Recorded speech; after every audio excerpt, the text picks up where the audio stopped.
Josh Hart 4 seconds out. Adam, what a fantastic night of boxing here in Ipswich, and capped off with a moment that's going to be remembered not just for this city but for the boxing world. Fabio Wardley with a fairy tale ending there, and what was a not so much of a fairy tale fight. Just talk me through your thoughts and feelings after that. An extraordinary ending to a night where you look at Fabio Wardley. He's come from a white collar boxer. I was at the Boodles event in London last night where white collar boxing was happening, and he's gone from that to selling out 20,000 at Portman Road as an undefeated heavyweight on the verge of a world title. He then is meant to fight Baby Miller.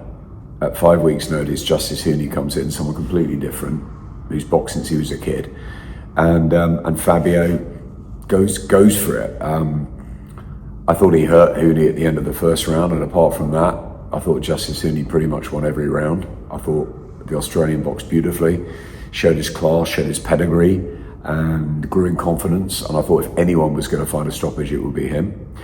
I think we said on commentary, 9 minutes to go, he needs to find something from somewhere, and he did. It was a lightning bolt. It was a punch from the Ipswich gods. It was something sort of Deontay Wilder-esque almost, and it just shows. He's always said he's got that in his locker, in his pocket, and I just didn't think he'd find. I didn't think he had the confidence after 6, 7, 8 rounds. I thought he was looking flat. I thought he looked tired. None of his punches really seemed to have the effect. But it just goes to show that one punch is all you need in heavyweight boxing. And dramatic ending. I felt so sorry for Justis Huni. I mean, Eddie and Frank, that saga goes on, and but Fabio gets the big win in front of his crowd. He finds a way, and that's why we love him. We know that Fabio is now mandatory for the winner of Usyk Dubois 2. Do you believe that, or do you feel, I should say, that he'll get a chance to face the winner, or do you believe the belts will fragment? I don't think yet. No, I don't think he should be thinking of an Usyk or Dubois. I think that Fabio still is learning. He's only been at it for 8 years or something, and I think he could have a couple more fights before that. I'm sure Justis Huni would want a rematch. There's plenty of other heavyweight names that he could go in with. But I think that level is just based on tonight's performance.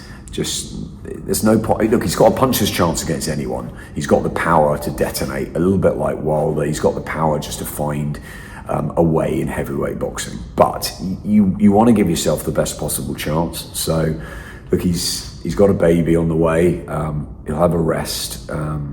Take a few months to sort of think about the next move and come back in the autumn, and I think he should have a fight maybe against a seasoned heavyweight, top 10, top 15, but I don't think he should go straight in for that big shot. Joseph Parker's waiting in the wings, Ajit Kabayel, there's others that I think are not more deserving but more likely to have that shot at the winner of Usyk Dubois. So there's no rush. I think Fabio maybe next summer will get that world title shot back here at Portman Road, and let's hope for some sunshine that day.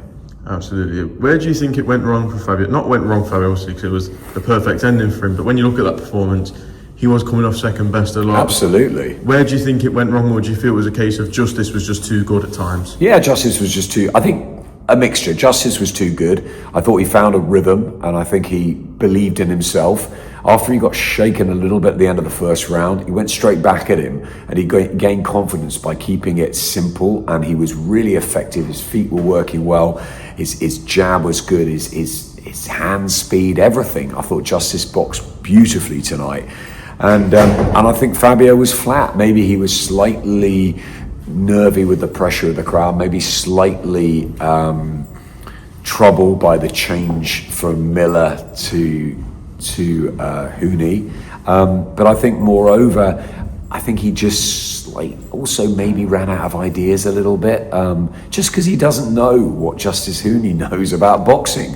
The amateur pedigree just goes to show, and I think with the Fraser Clark first fight, you could see Fraser's amateur pedigree in that. The second fight, of course, went very quickly, as Wardley fights can go like that. But if you're actually looking at a fight over the course of the rounds, I think it was a mixture of Justis Huni's amazing performance up to that point, and also Fabio just being slightly flat. But no, you can't take anything away from what Justis did tonight. He was really, really good. You've got to feel for him.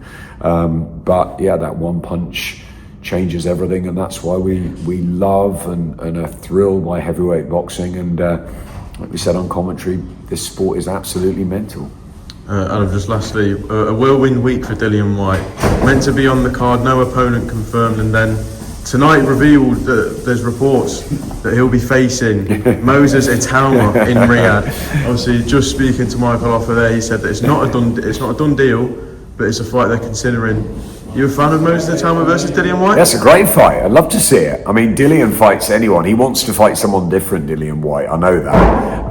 And Moses Itauma is the young, fresh heir apparent. I think it's fabulous. I hope we get to see it August the 16th in Riyadh. I know as much as you do. I hear the rumours. I hear rumours of other fights that night. I hope it's a brilliant show, live on DAZN. I mean, we just got so much coming up. I booked holiday as well, so I better think about that. But June, July and August are going to be fantastic. You know, Usyk Dubois is going to be a huge build-up and a great night at Wembley.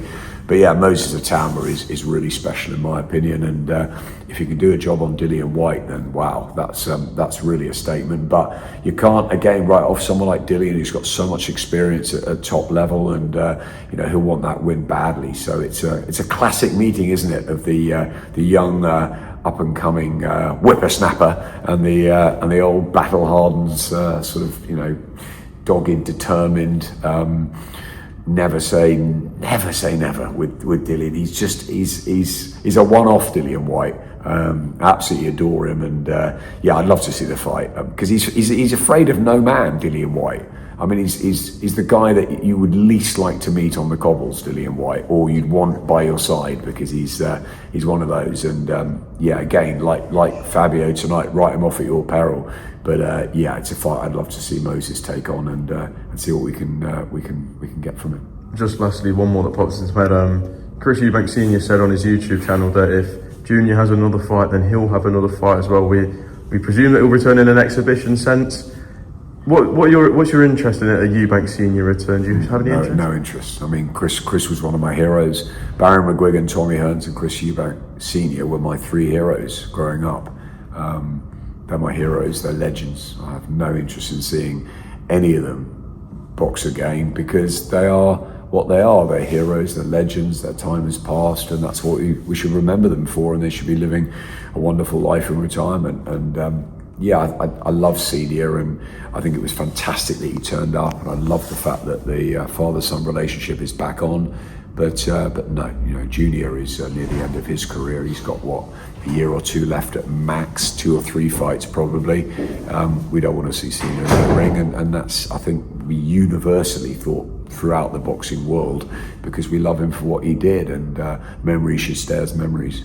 Adam, I'll leave it there. Thank you very much for your time. I look forward to catching up again soon.